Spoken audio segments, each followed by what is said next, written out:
Welcome back, barbecue lovers. Your two favorite guys, Vin and Chip, here again. Episode 13, Charlie. We're cranking them out now. Oh, Jesus. Did you just drink that? Mary and Joseph. Oh, I thought it was water. We do have water here, and he is just guzzling. What do you call it? The Who Hit John? Mine Hill 2018. We reviewed this last week with the butcher. And it's tasty. And apparently you didn't get enough. Apparently I didn't. It's been a long, long week. Well, yeah, I hear you. So happy Friday, everybody. Welcome back. We got a great show, just Charlie and I talking about barbecue. We're getting excited about this because we're getting a little more confident, I would say the word would be, with our back-to-back, back-to-forth without editing. And the more we do that, it gets us closer and closer to the live show, Charlie. That's going to be tremendous. Yeah. It's going to be tremendous because you'll get us live with all our faults. Absolutely. And crazy stuff that we go through, which, you could probably make a blooper reel by now. Yeah. We edit all that good stuff out, so you'll get it live and in color. Yeah. So, there's another pair. Well, the standard hosts are a pair, but there's actually, I think, 4 guys. Grab them in the brisket out of Houston, Texas. They've been doing this a lot longer than us. I think they're up to like 290 episodes or in that neighborhood. Nice. So yeah, 5 years. They had a 5-year anniversary not too long ago. So those guys are doing it well. They're definitely true to life cooks. They love doing barbecue. Their life is barbecue, and they have some fun stuff. They have a beer review they do on there, and they do a lot of good action. But they're going live now. The reason why I bring them up is they're live. I think they had maybe 3 or 4 live episodes, and I actually caught one the other day. It was pretty interesting. Did you talk to them?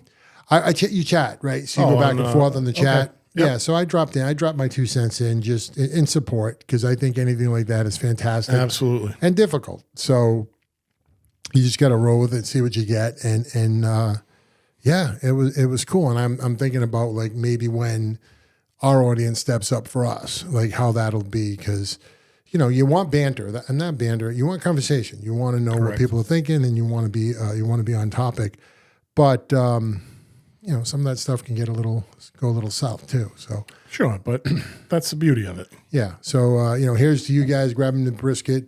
Good job, keep it up, move forward. Everything you do teaches us how to do. Oh, thank God! I thought it was the scotch.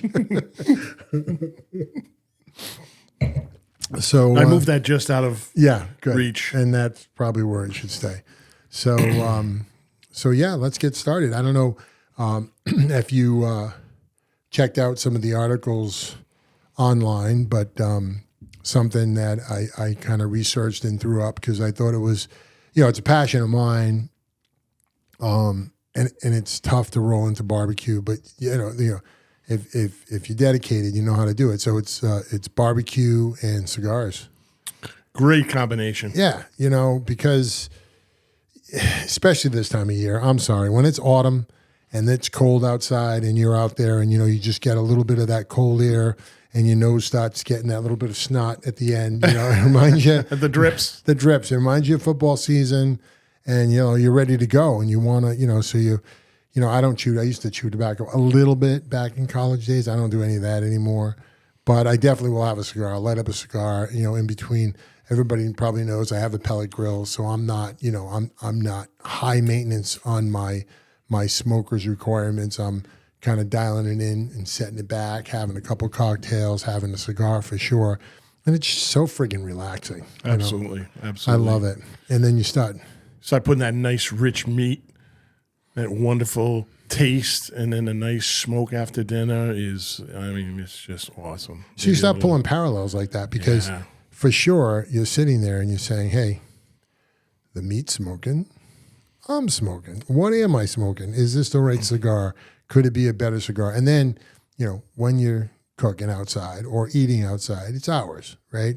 So you have different cigars. You have the 30-minute burn, you have the 2-hour burn, you have the 4-hour burn. So you pick your poisons and you enjoy it. Take it through a little, cigar, kind of road, just kind of clicking things up. So it was a fun article. It actually went through the pairings of what you're barbecuing and what you should be smoking, how to pick your cigars, how to have cigars around for your guests. That's important too, because a lot of people will love to do the same thing you're doing, but of course they don't have a palate yet, right? So they don't know where to start. And you can, some cigars are heavy, they're oily. If you like that, you're going to like it. But if you don't, you might get turned off. So you got to have something a little paler, kind of like beer, like IPAs, right? You don't want anything too heavy where people go, oh, I can't drink that, Okay, don't drink it. Here's something. Here's a blonde, Yeah, listen, I'm far from a cigar aficionado, but I like a lighter smoke rather than the heavier ones. Yep. I really enjoy trying different ones. We have our now infamous football smoke every year, and I get to try some different brands and some different types of cigars that everybody brings. Also from the humidor at the place we go to. Is it still there? Which one? The one we go to? Yeah. Well, not the one at the hotel, but there's the one at the Pine Street on the corner. Yeah, there. that was the cigar, the tap, Ivy tap, or not Ivy tap. That's where we eat and drink. What comes to me? Ale cigar. Ale House. Cigar. Yes. There you go. Thank Ale you. House cigars. Wonderful it's job still there. It's still there. They keep it's attached to a restaurant, and they keep rebranding the restaurant, but the cigar lounge stays all the time, and the people that are in that cigar lounge probably been there forever, so they know what they're talking about. Great people too. I mean, you want attention. I mean, very attentive. They're so willing to help you out with choosing a cigar. Great drinks, great wait staff.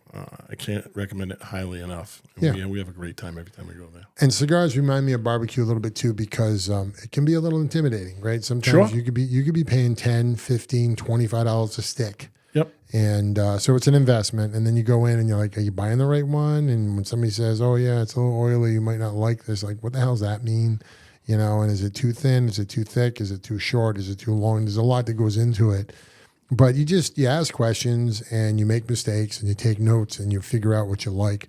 It's kind of funny. The cigar I prefer all the time is a Liga Privada. What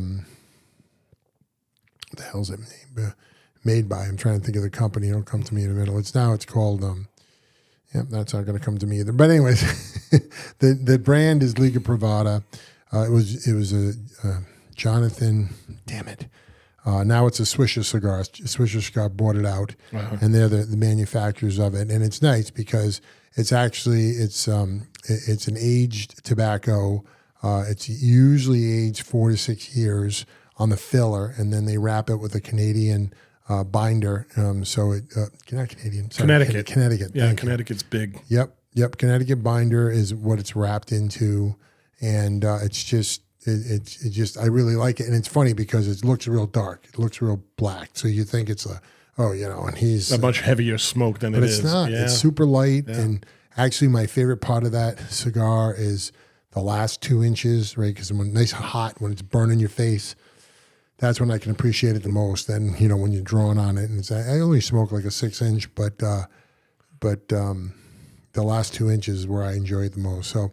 Anyways, it's fun. And then, of course, I pair some, in the article, I pair some drinks with that. So I got some scotches, I got some rums, and I have some, coffees and espresso, because that's a big deal with me too. I like if I'm not out smoking, right? If I'm smoking, I'm drinking, guys, forget it. You know me.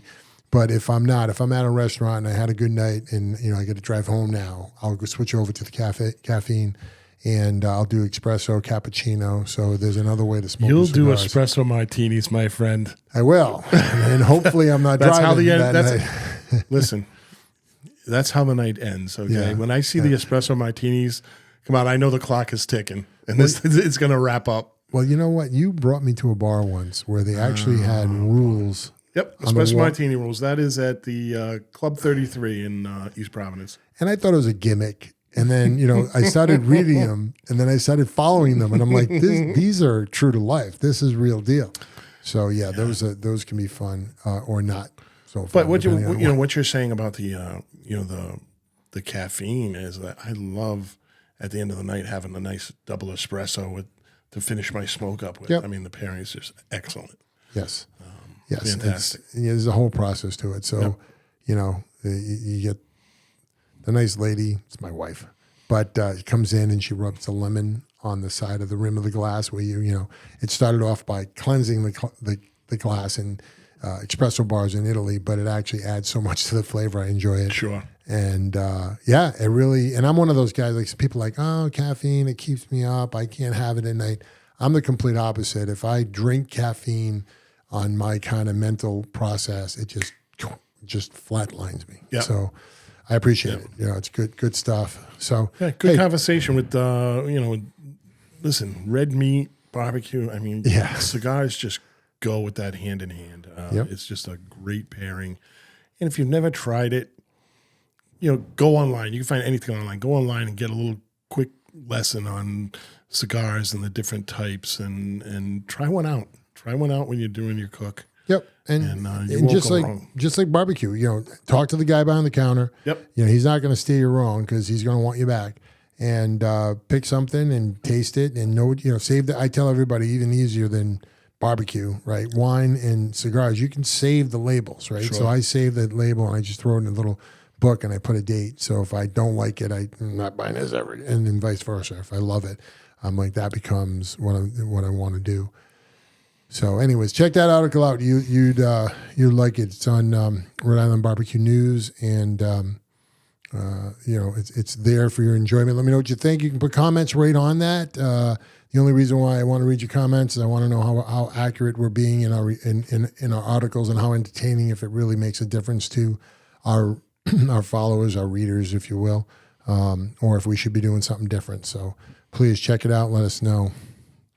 Yeah, good stuff. I think also up there is the other thing. Now I'm going to say it's a new fad, but it really isn't new. It's new for Rhode Island. Have you noticed Rhode Island's a little behind the slide? Yes, in several areas, except Italian food. A lot of people compare us with California. They think that like everything happens out west, and then we adopt it next heartbeat. And I don't think that's true. I think when it comes to certain things like fashions and trends, we're well behind. Right? We're probably somewhere in the top 40 to 50%, you know, profile of when we kind of pick up on things. But anyway, Smash Burger is now huge in Rhode Island. And have you had one of those? Have you familiar with what that is? They showed up a couple of years ago. Yeah. I think they're out of California now. Well, not the. I don't know if there's a brand. Is there a restaurant called that? I just know the cooking technique. And there's a burger joint called Smash Burger. There's one out on Bald Hill Road in the what's that supermarket that everybody goes to? I don't know. It's across from Dunkin' Donuts on Bald Hill Road, and there's that plaza there. Okay. And there's a Smash Burger in there, and they do a good burger. Yeah. But I think that brand, it originated in California. If I'm not mistaken, correct me. Well, I know but they do the whole thing where they drop the thing on and right. So that fad started in California. I know that's and then it moved east. And it's funny because you're finding it in a lot of barbecue places coming up, and it's completely anti-barbecue, right? Barbecue is usually slow and low, and it's, you know, thick cuts of meat that you probably wouldn't cook, you know, on average. But this is a nice 80-20 meat to fat split, and what they're doing is they're taking a smaller ounce, probably just 4 ounces, and they're just smashing it real thin, and they want it hot, fast, and crispy. You're almost getting like a crispy kind of a burger cook off that. So people say, like, what the hell are you going to a barbecue or a smokehouse to get a smash burger? Some people just don't appreciate barbecue, I guess. So you have to have something else on the menu, and this is the craze, so this is what it is. And even that, like, it's not one of those super topped off kind of burgers. It's real plain. It's cheese and onions, and that's it. Even your buns might get pressed a little bit so they're flat. It's very fresh. Yeah. You know, it's not like you go to Burger King sometimes or McDonald's and, you know, it's rush hour, so you know they've pre-made a lot of these burgers, right? Because they just have to accommodate the crowd. But, you know, every burger you get at Smash Burger is, you know, they have them all made up in, like you said, 4 or 5 ounce meatballs. Yep.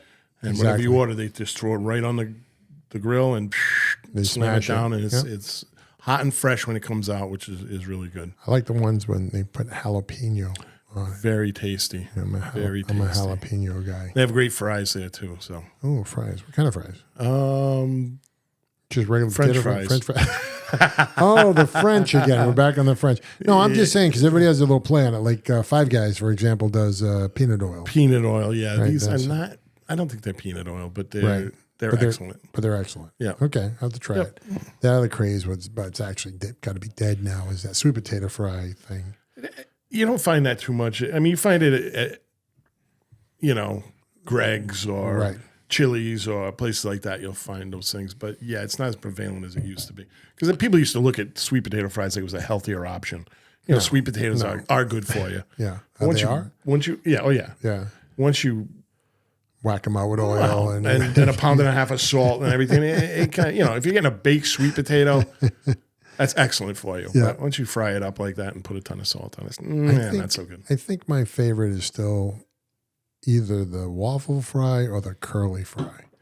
Waffle fries are fantastic. I like those. They're nice and dense, right? And they fry up a little different. You cannot replace McDonald's fries with me. Really? I think they're the best fries ever created. And it's my personal opinion, but sometimes I'll just go by, just give me a large fries, just because I have to. I have that craving every now and for McDonald's fries. I'm not a big fan of their burgers and things like that, but the fries, choice. So we used to go. I mean, we still do once in a while. It's 10 Steak and Sushi or Prime Steak and Sushi. Yeah, Prime Steak and Sushi. Pine Hill over there. Pine Street. And one of the things they do, which I like, is they bring out. They call it the stone.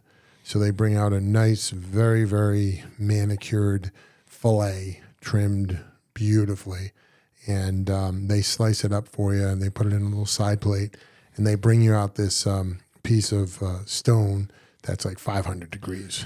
You're gonna laugh in a minute. Go ahead. Well, and that's the best part. You're sitting there and you're controlling. So it's like the Korean barbecue kind of a thing, but not. It's more elegant, right? You're cooking that one piece of steak, and you're going after it. And there's usually some kind of soy sauce or something on the table, and it's good stuff. I enjoy that. I don't know why I got there. I guess because of the smash burger, but that kind of reminded me of that a little bit. Yeah. So last Monday, where I work, a couple of coworkers. I work in the hotel business, and we have a relationship with Fogo de Chao. What's that? Fogo de Chao is the Brazilian steakhouse down at the mall. Mentioned it. Yep. And we send people down there, and every so many people we send down there, they hook us up with a free dinner or something. So we had sent so many people down there, they bought us dinner. Whoever wants to come down, they bought us the whole spread. Wow. From soup to nuts, the whole thing. Nice. And right in the middle of it is they bring out this huge porterhouse, and they bring it out on that Himalayan salt stone, which is 500 degrees, like you said. Wow.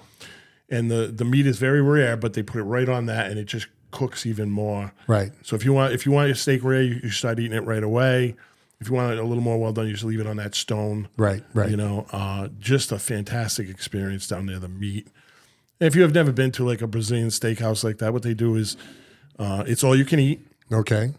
And you go. They have those gacho sticks. Correct. Right? Is that how it works? So you have is everyone like that? Is that the ones I've been to? Yes. Okay.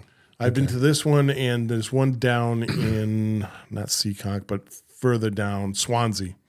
There's a Brazilian steakhouse, not nearly as I'll say fancy as the one at the mall. The one at the mall kind of reminds you of a really high end steakhouse. Nice. The one down in Swansea, not quite that high end, but obviously not as expensive either. Yeah. So yeah, you go out and they have a huge salad bar. You go pick up your salad or whatever you want. You come back to the table. They give you these little discs. One side's green, one side's red. And when you want meat, you just flip it green, and the guys come by with these skewers of all kinds of different meats: chicken wrapped in bacon, beef wrapped in bacon, prime rib. And they just come by and say, "What do you?" And they just peel you off a piece. And they have a bunch of guys. Sausage guy comes around, peels you off. Sausage guy. There's a title. There's a title you don't want. Yeah, you don't want that title, but that's what he is. The sausage. That's what I. Hey, can you send a sausage guy back here? All right, because I need to try that. I need my sausage maintained. Yeah, but great service. Now we went there on a Monday night, so it wasn't as packed as it usually is. So we got excellent service. Sweet. And but yeah, it's all grilled meats and just a fantastic. If you want to throw away some money, you want a special night out and toss some money away, you can do a lot worse than Fogo de Chao. I mean, it's a great experience. They got a great bar. Yeah. Like I see sitting at that bar and watching football like on a Sunday. We should go. Why don't we go? Well, okay. do we got any hookups over there? We know anybody there? Well, we do now. I know she's the general manager actually, and we can talk to her about coming down there and.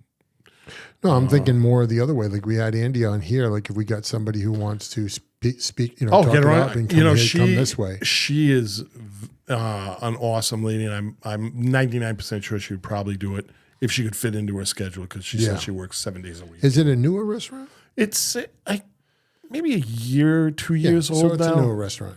But it's a chain. They're in most of the major cities. But you know what? It doesn't matter. In Rhode Island, you'll know in the first 2 months if you're going to make it or not. Yep. It's just that's the way it is. If you got the kind of staying power for 2 months, you're good. You can pull 10 years off with a blink. But if it's month 3 and you're suffering, that's it. Shut the doors. You can vamp yourself a million times. It's not going to happen for you. Just get the hell out.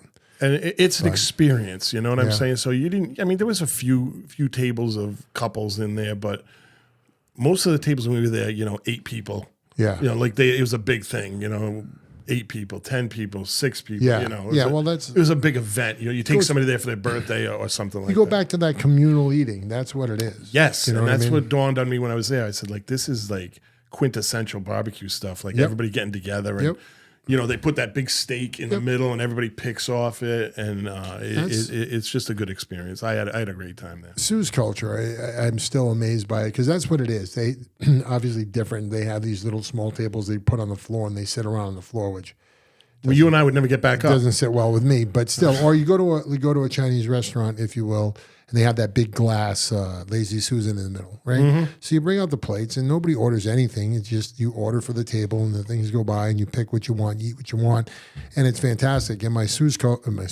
wife's culture, they do a lot of so very little protein, a lot of carbs, and a lot of vegetables. So they'll do a lettuce wrap. So they'll grab a piece of bib lettuce, and they'll put in there their protein with their rice, and they'll get their sauces going on, and a couple other vegetables, and then they're sitting literally taking it from plate to hand to mouth, and that's how they eat. And then another piece and another piece. And what's amazing, and I say this all the time, but my wife, and they don't get it because my wife's a lot smaller than I am in size, and but she'll sit down and eat with anybody. And the whole thing is that it can't be like we eat, right? We sit down 45 minutes, we'll eat a truckload, and we're done. She doesn't do that. But if you leave her at a table for 2-3 hours, she won't stop eating for that time. And she'll just take She's pretty impressive. She'll take down whatever. And that's because of that communal kind of, relationship. Yeah, it's not a rush. Like in America, we're in a rush to do everything. Right. And, and we've talked about the Korean barbecue experience where you sit around 8-10 people and they've got the grills right there on the table and everybody's grilling whatever they want and talking. And it's just not even designed to hurry up and get finished and get out of there. It's designed for a nice, slow, peaceful eating, talking, conversation type of experience. And that's barbecue at its I wish essential. more things in life worked on that gaucho stick kind of relationship, kind of like, Yeah, I'll have the no more booze. Budweiser. No more booze. Bring me sex. Yeah. Okay, enough sex. Back to the food. The funniest thing about the discs, I told you, one side's red and one side's green. So, I looked at it one time and there's something written on it. I said, well, what's this written on it? It says, contribute. There's starving children all over the world. I was going, this does not make me feel good as I shove down that porterhouse. Anti-marketing is the only way to keep you back a little bit. What I do remember, there was one in North Province back in the day. What I did remember, which I loved, was they have that like roasted pineapple or something, don't they have? The grilled pineapple, and they didn't have it, which I was shocked. Cinnamon? Yeah, really? Yeah, there's some kind of cinnamon on it. Like the one in Swansea has that. Like after you've been there for at least staple, 20, right? I thought it was like like to cleanse your palate. Yeah, it's like spumoni You know, after Italian meal. You know They what I did mean? have some. They have some pineapple, but it wasn't like on a skewer like that. But yeah, I was looking forward to that, and I was a little surprised they did not have a skewer with. And maybe it was just the night we went. I don't know. I'll bring my own. I don't care. I'm like that. I'll walk Can in. of Doles. No, I'll walk in with a pineapple like this. Yeah, there we go. Can you cut this for me? I'm good. Just bring me a knife. I'm good. So, A knife, a bottle of Stoli, and a straw, please. and a Band-Aid. I'll need one. I'll need a Band-Aid, please. But yeah, that's great. No, I'd love to go down there and try that. I haven't done that in a long time. We will. It's a really enjoyable. It was kind of counterproductive. I forget. Ianello or Iannucci was the chef. He was in Johnston. He had a restaurant. It was smaller. He was killing it. He moved to North Providence. He moved. Remember the Brass Horse? Of course. On Douglas Ave. Many memories. He went in there. He moved in there. But what was weird about his marketing, which I think was counterproductive to what he was trying to get done, was he had, so you have a buffet as well. So while you're waiting for these guys, and probably not so you tapped out all their prime meats, they offer you this table of unbelievable stuff, right? So there was some Italian cuisine in there, and there's a lot of salad stuff in there, and there was some other entree foods, if you will. So you can go up to the buffet anytime you want, take back a small plate, and then wait for your protein to come around. But the food was so damn good that you ended up hitting, you almost want to pull your chair up to the buffet, and you're like, oh yeah, I'll be right back. You don't get to eat enough of the prime beef. So funny you say that, and I'll just go back to Fogo de Chao. I mean, you can buy just the salad bar, okay, and you can be fine. Their salad bar is outstanding. Yeah, it's not just a salad bar. There's so much stuff on there. So much stuff on there, and you have to be like, if you're going, when I'm doing all you can eat, I want to get my yeah, right. And even though it was free, what do I was you mean all you can eat? Yeah, exactly. I don't think you understand what you're dealing with. So I went to the salad bar, got a little salad, a couple of tomatoes, a couple of mushrooms. That was it. I think, but you could have just ate off that, and you could have done very well. How you doing? Exactly. They got all kinds of cheeses, the prosciutto. Absolutely. Yeah. God, the Deuce just driving me crazy. Soretta. So the Deuce. What happened? She needs a new TV. Okay. And I keep telling her, she goes, no, it's the cable service. Blah, blah, blah. So we've been going back and forth about a week with this thing. Yeah. So what happens is the picture goes out and you can hear the sound, and I've got to exit out on the remote, turn the TV off, turn the TV back on, exiting, and the picture comes back up. Gotcha. Well, she cannot manage that. Cannot do that. So last night, I get an alert on my phone. Hey, we'll be. This is Kyle, your Cox technician. We'll be at the house tomorrow at 1:00. I'm like, how'd they know? Exactly. I'm like, yeah. I called her up. I said, did you make an appointment with Cox? You're damn right I did. Good for her. I said, it's not the cable, it's the TV. I said, I'm going to buy you a new TV. I just haven't got around to it. Well, I'll tell you what, after Cox leaves there, she's going to have him convinced that Cox broke her TV, and she'll probably end up with a new TV. Yeah. So I fixed it today. Everything's fine. Right. And she goes, well, we're just going to have that guy look at it. I said, well, I canceled it.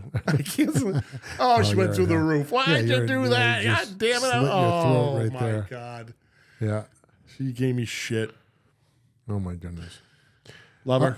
All right, folks. We poured ourselves some wine. We got here a Barolo, a Soretta Barolo 2015. This is from Barbera, Italy. I'm thinking, so this is the real deal. You can only, if you get Barolo, it can only come from Italy. It can't be grapes that are grown here from Italy. It's got to come.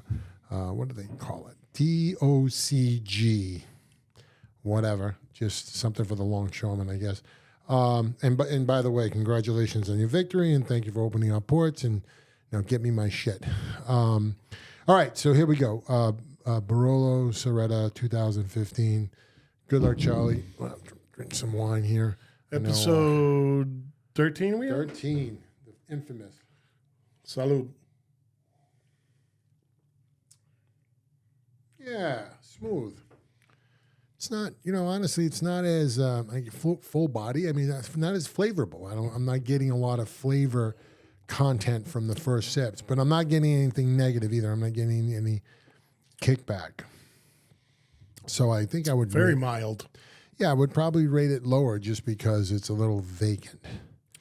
But if you're not, if you're not if you don't like strong wine or where it's very, very heavy or overpowering, I mean, this might be up your alley. We don't know the feet that crush these grapes. We don't have to be nice to everybody. We can, these guys got to get their shit together. Maybe I had it too long. I don't think so. 2015. What's that? 9 years old. No, I'm not going to hate on it. I mean, I can taste a little bit of the callus from the feet. But all right. Well, hey, look, it could be worse. We could be not drinking wine, I guess.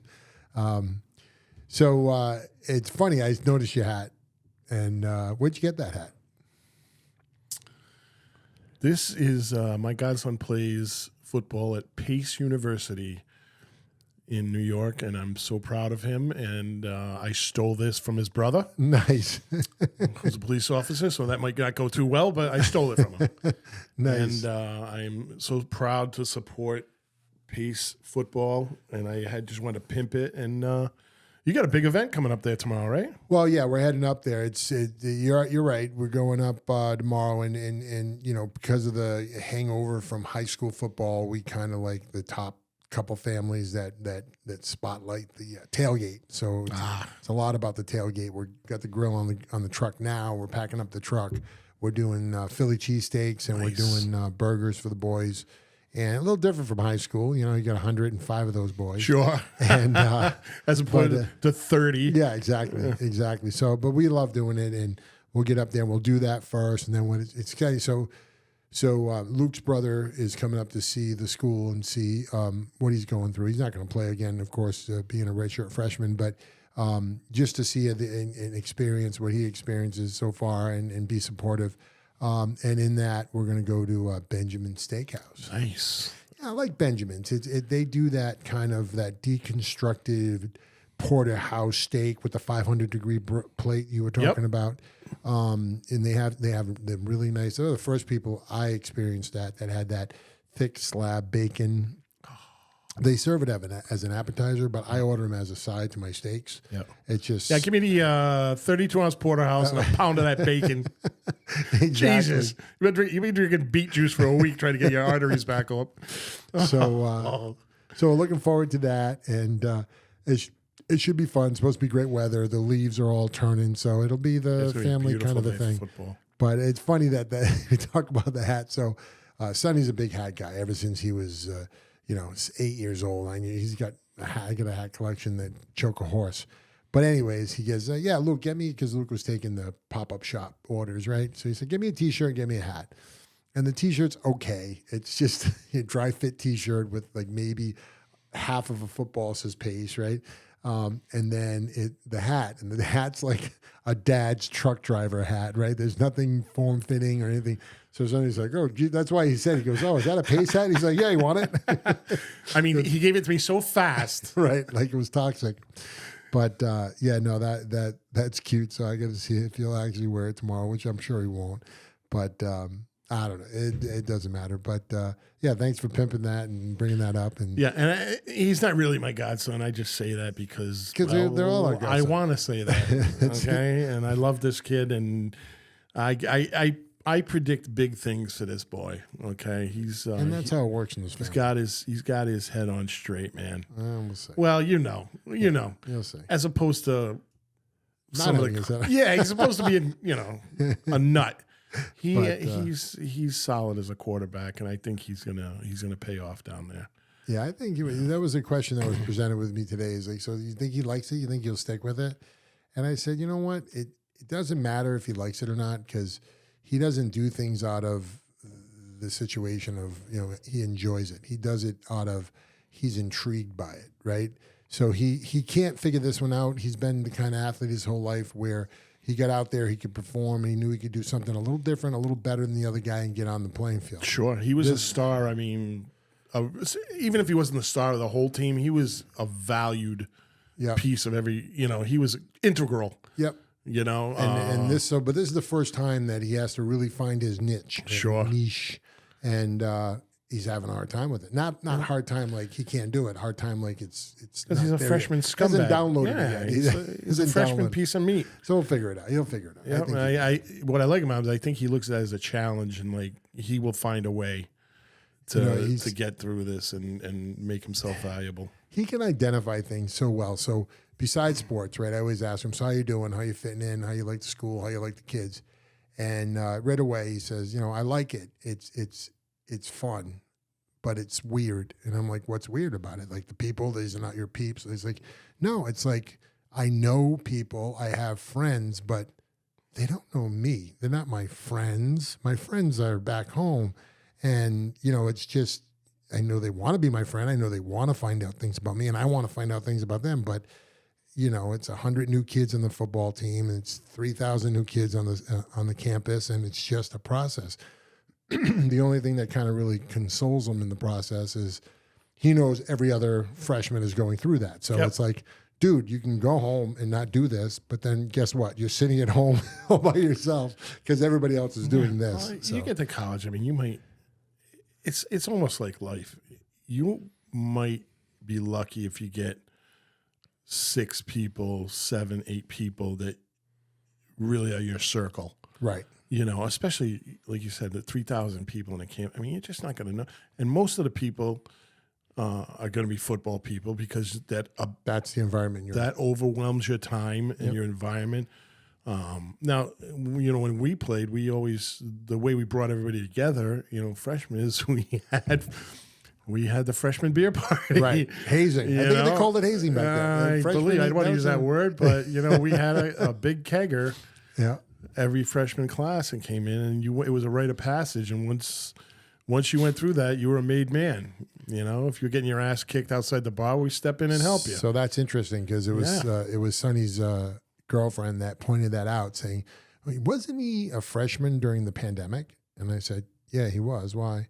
He goes, well, he didn't really have a freshman year, both as a student and or as an athlete. He was never the bottom rung, right? He came out the following year where he was the next rung up. And and of course, during that pandemic, every school system kind of accelerated those kids to get them back up to pace. Thus is college. And in that process, he kind of missed out on it. So now he's like really getting that freshman experience like he's never gotten before because he's never gotten it before. So I was like, that's pretty astute. That was a good point. I didn't even think of that. I just think first year is freshman year, regardless of what year it is.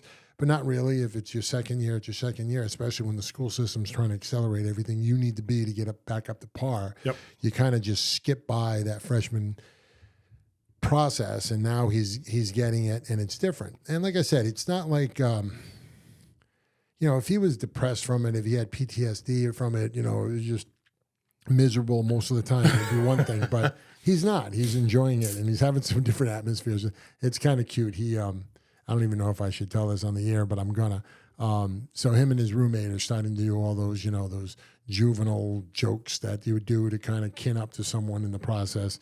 And I forgot what his roommate did to him to kind of jerk his chain. But like he told me, he goes, yeah, he does stuff like that. And then I'll just go and I'll wait for him to change the batteries on his remote control, and I'll go in and reverse them. So he'll be in the middle of the night yelling and screaming in Italian, throwing them around the room. The hell is wrong with this remote? Jesus, I fixed this 9 times. So they're going through all those antics. So that's good, clean fun. Yeah, it breaks the, better than hazing, I guess. And that I'm waiting for that. I'm waiting for that. I mean, I know for a fact that we left some kids with PTSD after those. I know it. Well, it's funny. It hasn't happened yet that I know of. And I know this coach, and he runs a tight ship. Yep. And I would have to say it's probably going to be something following the season, not during the season. So I'm worried about that end of November, December turn when the guys are done with their hard work and they take a deep breath before they go into their winter conditioning. And I think just something's going to come unglued. I mean, most programs have. But listen, that stuff has gotten a lot of publicity, negative publicity. Negative publicity and a lot of, kids just carrying it too far and absolutely, and things like that. I mean, we didn't, other than drinking beer, we really didn't do anything for hazing, and it was more of a. I mean, the freshmen weren't the only ones getting drunk that night, boys. Right. I mean, everybody. That's true. Everybody it wasn't anything dangerous. It was actually no, I don't think so. Yeah, I mean, a couple of kids got sick, but right. Got to learn to be a man. I shouldn't have said that, but gotta be a man. But then but you're part of the crew, and then now you're part of the family and the brotherhood, and right. And those stories. I'm not condoning. Yeah, I'm not condoning. Hazing where people get hurt or injured or something like that. But there's something about getting everybody together with the new kids and take them into the fold, and everybody can say, hey, we went through the same experience, and now they're listen, on the field, are they meat? Yes. Yeah. And do we torch them on the field? Yes. So you're walking down the street and you see one of the freshmen that is on the football team. He's getting pushed around. And, well, you know what? We're stepping in. Right. That's not he's our brother and we're stepping in. So it comes down, I think, ripping down the defenses of a person, right? Because you don't want to see the perceived value or, what they're doing to make them understand how shit how tightly packed your shit is. You want to see the real deal, right? You want to see the kid ragged out. Maybe he had to eat something, drink something, run something, something that kind of breaks him down to a normal person. So you can say, yeah, I remember when you did that, and then that's what you live with. And it only happens once. And it's the real deal of a person. And it becomes, nicknames are formed from it. People become proud of it, no, it's great. Yeah, so, I remember after the first Monday's practice after the weekend freshman keg party. Oh, we're stretching out and I'm lying on my back, with Tommy up front, my senior year, and all of a sudden the sun gets blocked out, and I'm just like, what the heck? And I look up and there's Dorgan. Oh no, standing over me with his hands on his head. He goes, "What the fuck happened Saturday night? Don't lie to me." No, I'm a professional liar, so I just looked at him right in the face and go, "What are you talking about?" Right. And he goes, "Well, one of those kids got sick and called his mom." Yeah, that's the worst. I'm like, I don't know. I said, I don't hang around with dorks. I don't hang around with freshmen. You crazy? Wasn't it Crazy Joe Walsh? So I had the pleasure. Are we naming names? I'm sorry. Well, I won't tell the year. It wasn't Joe Walsh. Okay, good. I had the pleasure. I'd gladly have a hamburger Tuesday if I could pay you. No, that's not the guy. Oh, it is the guy. Joe Walsh is that guy? No, that was the guy that happened. Well, let me tell the story because it wasn't that bad of a story. So I had the lucky opportunity that after I played football at Providence College, I got hired by as an assistant coach for one or 2 years, and then from there, the school, the program was getting dissolved. The head coaching staff got fired, and it was like I had a bunch of friends still on the team that was like no program if somebody didn't step in. So I stepped in. So anyways, here I am, maybe 24 years old. I'm the head coach. I don't know what the hell I'm doing, but we're giving it the old college try. Anyways, we get into the first weekend of the season, the so-called, hazing weekend, if you will. And the moderator for the team comes to me. He's dead. I can mention his name. Brother Kevin comes to me. Love you, brother. Yep. Peace. All right, Rip, brother Rip. Anyways, he comes up and he says, look, here's how this works. Something absolutely disgustingly stupid is going to happen, and there's nothing we can do about it, and there's nothing we can threaten. There's nothing we can warn these kids against. It's going to happen. So we just have to stand on point, and we have to be ready for when it happens. And okay, what do you do with that? I did go out to the kids. I said, look, not only as a coach, but as an ex-player and, a peer. And I said, guys, look, a lot going on. They want us off campus already. Let's just kind of not be ridiculous this weekend. Have your fun, do whatever's going to happen. Just not be ridiculous, okay?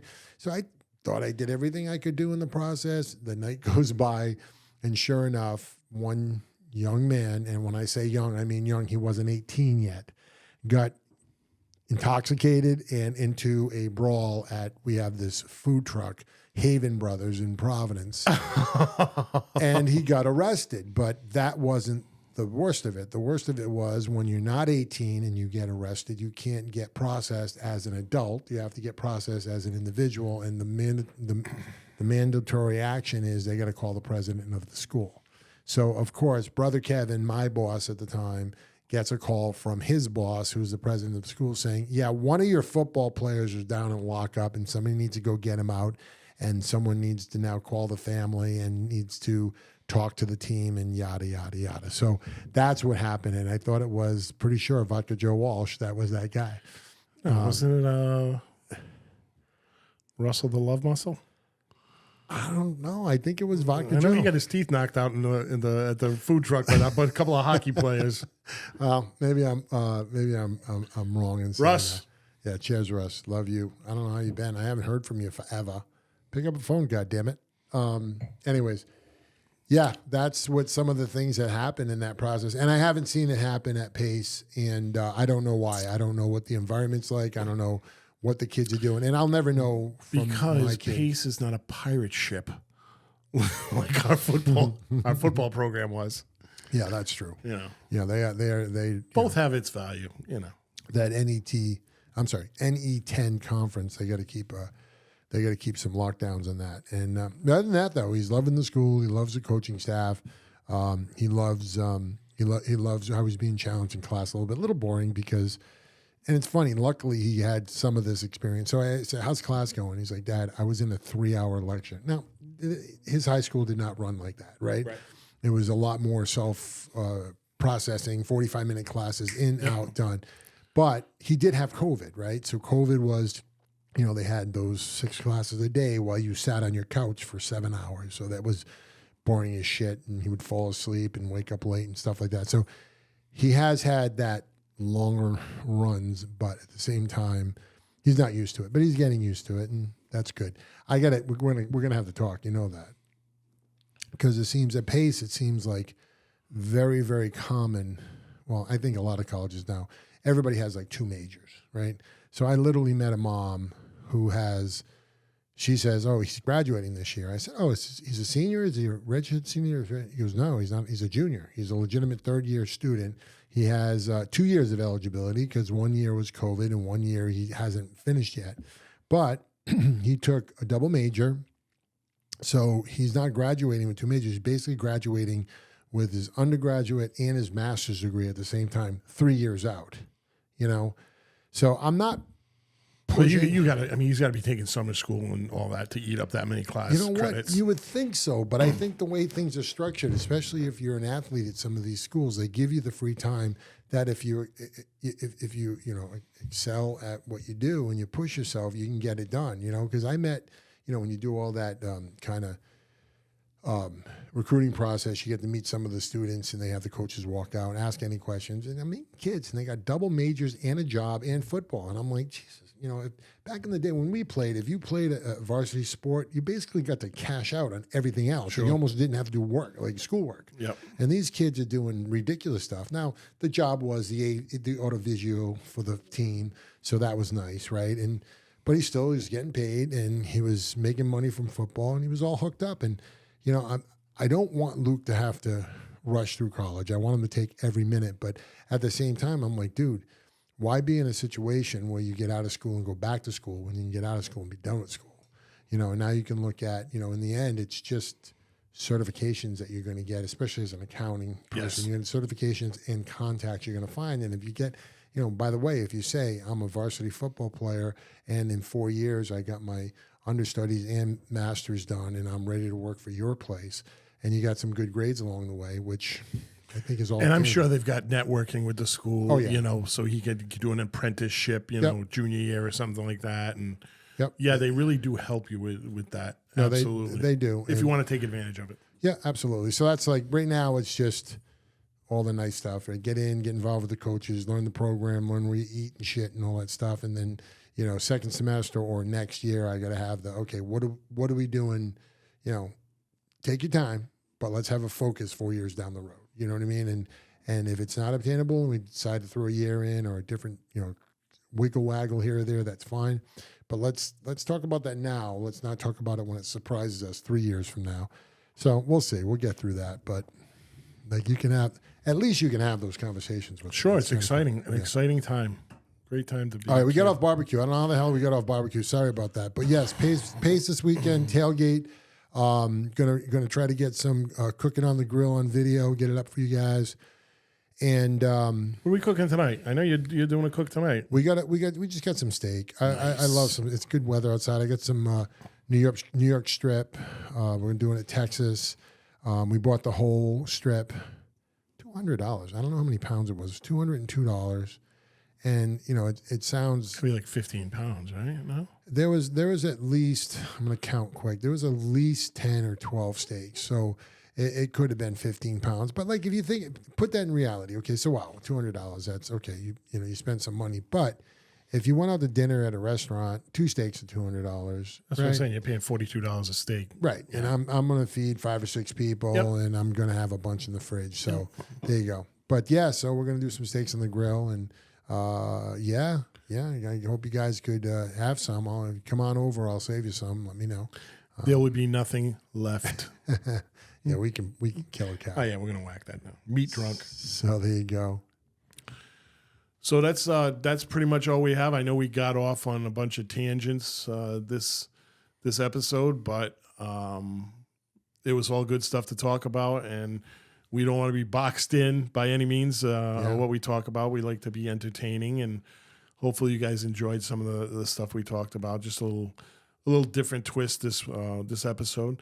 And before you finish up, let me just remind our listeners and watchers, please pound that subscribe button. I didn't say it earlier. I'm going to get fired. Fredo is going to kick my ass because I'm supposed to say that 3 to 4 times, and this is my first time, and we're almost done. So if you're still listening, thank you. I know some people have been commenting on some of the stories that we actually don't have tonight, but thank you for hanging out with us the whole time. That makes a difference too. But smashing that subscribe button is important. So please do that. Sorry, Charlie, go. No, big time. And that's so important that we get feedback. Send us messages, send us comments. That stuff is so important to us because we read that stuff, and we love hearing from our friends and even people we have no idea who you are. We want to know who you are. So send us your comments and your feedback. Couple of notes before we head out here. We should have an article on Pinkerton's Barbecue in Houston. I've got a secret agent down there that's doing a little bit of a report, and I'm going to try to put that together Sunday night. Hopefully, if not Sunday night, it'll be in the next one. But Pinkerton's very, very well known and highly rated barbecue joint down in Houston. Honestly, by the time this drops, it'll be on the. Oh, that's right. Yeah. So I'm way off. So edit that out. Yeah. All right. Maybe not. It's okay. Maybe not. We'll see. So we got to go live. But no, that'll be on the site. So please check it out. Well, that gives me a little more time then. Yeah. Well, no, I still need I gotta content, stop drinking while we're doing these shows. Yeah, have some more scotch. God help me. We'll catch up with you then. So please, if you got anything for us to know, anything you'd like to drop a line on, because when we go live, we're going to ask for your participation on the show. So please, send that this way. Fredo at wiseguybarbecue.com. That's who you want to get that to. Everything gets copied to me as well, so he can't breeze over your letter. Can't make up any stories. No, like week 1. Nope, and not supposed to anymore. Anyways, after the Still bitter about that. You gave him a hell of a tongue lashing. Did I? Yeah. I actually thought you were going to cry. Funny how that works. So thank you very much, and have a great week.